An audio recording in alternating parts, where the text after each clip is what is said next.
Hey everyone, this is Ankit Raj. Welcome to the YouTube channel Study X IITJ.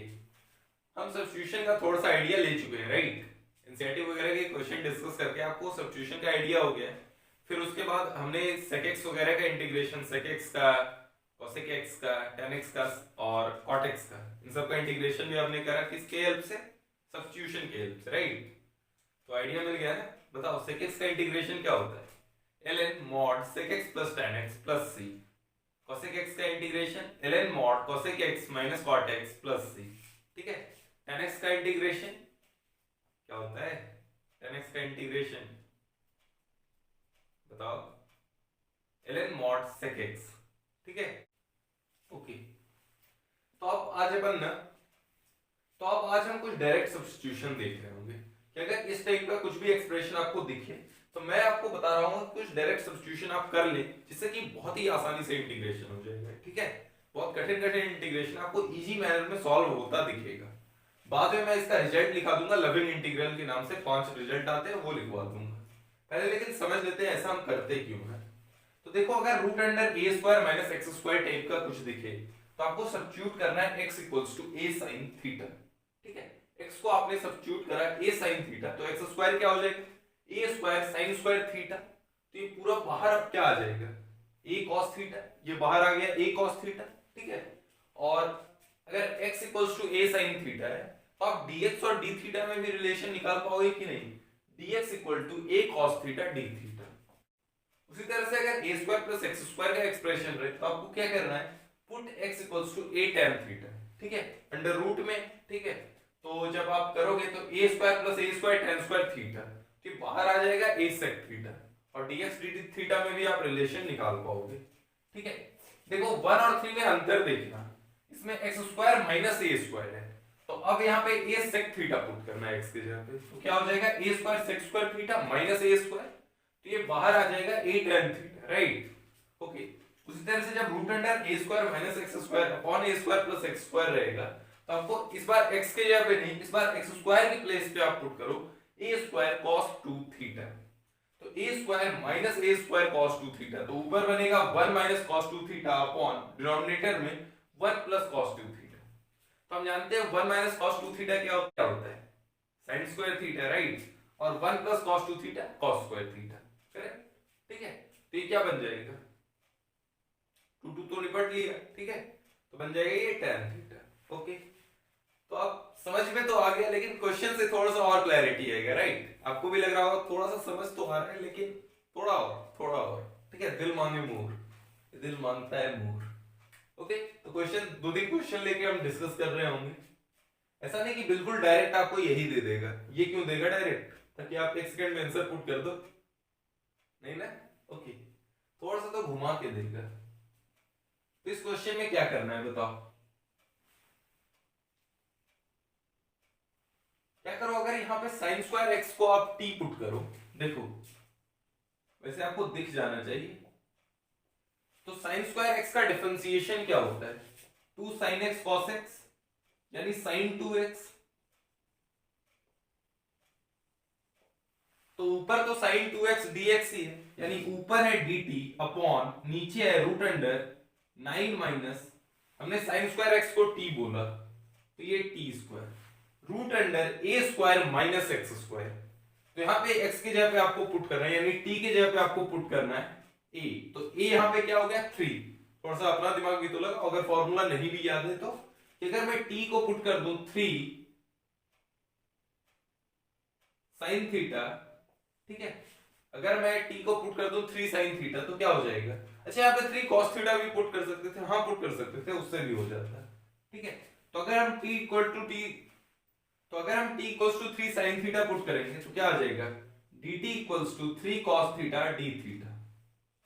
तो dt की जगह पे रख दो 3 cos theta d theta upon root under 9 minus t square.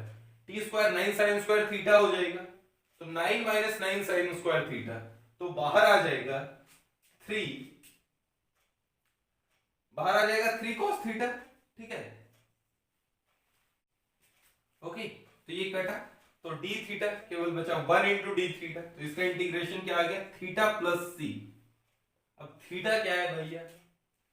अगर t equals to 3 sine theta है तो t by 3 equals to sine theta, यानी theta equals to sine inverse t by 3, और t क्या है साइन स्क्वायर x, तो equals to sine inverse sine square x by 3 plus c।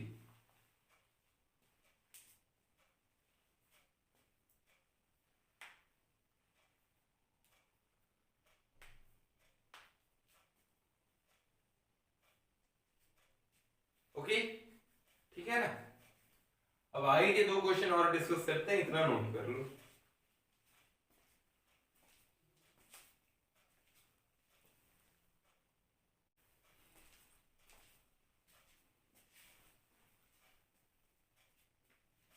Okay, ये दो question है डायरेक्ट सब्स्टिट्यूशन पे ही है, लेकिन पहले थोड़ा सा काम करना होगा इसमें, राइट।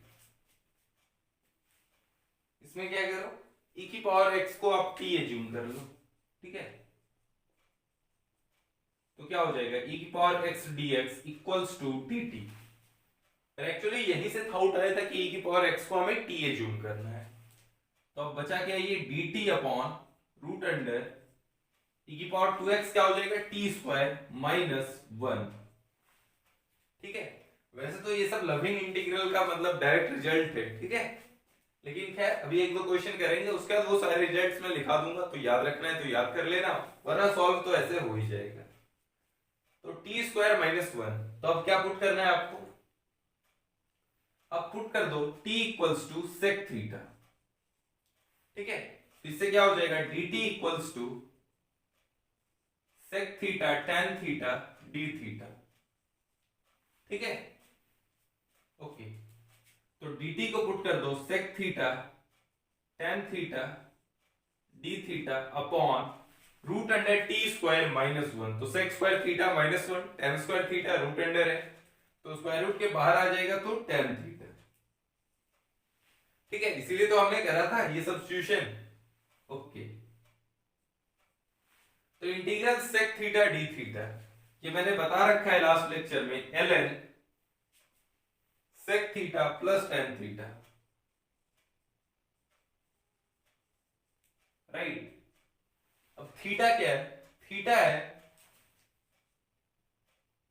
सेक इनवर्स t, और t क्या है e की पावर x, ओके। तो is equal to ln sec of sec inverse e की पावर x, तो e की पावर x हो जाएगा plus tan of sec inverse e की पावर x। तो ट्रायंगल लॉ से कैलकुलेट कर लो, वैसे ये हो जाएगा e की पावर 2x माइनस 1, ठीक है।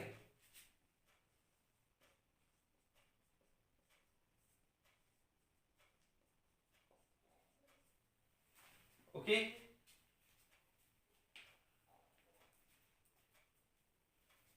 ठीक है। तीसरा करो, तीसरा सॉल्व करो, इसको मिटा दूं, मिटा देता हूं।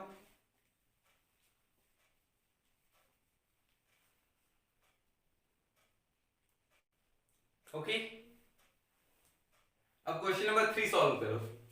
यहां पे भी वही e की पावर x को t पुट कर दो, तो क्या हो जाएगा e की power x dx equals to dt, तो ये क्या बना dt upon 4 plus t square. तो हम जानते हैं 1 प्लस tan स्क्वायर थीटा होता है सेक स्क्वायर थीटा, तो यहाँ पे t को आप पुट कर दो, t को आप पुट कर दो 2 tan थीटा, ठीक है। तो dt क्या हो जाएगा 2 sec square theta d theta, okay. तो dt हो जाएगा 2 sec square theta d theta upon 4 plus t square, 4 plus 4 tan square theta, तो 4 यहां ले लेते हैं, ठीक है। तो 1 प्लस tan स्क्वायर थीटा क्या होता है सेक स्क्वायर थीटा, तो ये क्या बचा हाफ थीटा प्लस सी। अब थीटा क्या है, तो t by 2 equals to tan theta, तो tan theta equals to t by 2, यानी theta equals to tan inverse t by 2, half tan inverse. अब t क्या है, t t है e की पावर x। ओके, ये सब डायरेक्ट रिजल्ट है, ठीक है। अगर यहाँ पे आने के बाद डायरेक्ट रिजल्ट आता है 1/a tan inverse x by a, ठीक है, a square plus x square, तो 1/a tan inverse x by a plus c, ठीक है। ये सब डायरेक्ट रिजल्ट है, तो उसको अपन एक बस लविंग इंटीग्रल्स के नाम से पढ़ते हैं, ठीक है।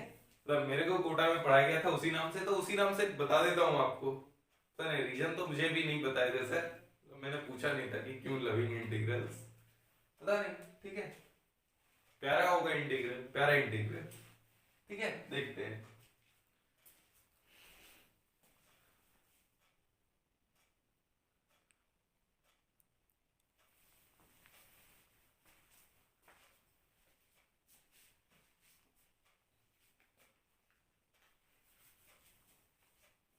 ओके, तो ये 5 लविंग इंटीग्रल्स, ये फॉर्मूले हैं, ये याद रख लो, ठीक है। प्यारा सा फॉर्मूला है। वैसे देखो काफी लोगों को नहीं याद होता है, लेकिन फर्स्ट सेकंड तो याद कर लो, ठीक है। बाकी 3, ठीक है, नहीं भी याद हो रहा है कोई बात नहीं। ये तो वैसे अगर आपको सेकंड वर्स का डिफरेंशिएशन मालूम है तो थर्ड वाला भी आप याद रख सकते हो।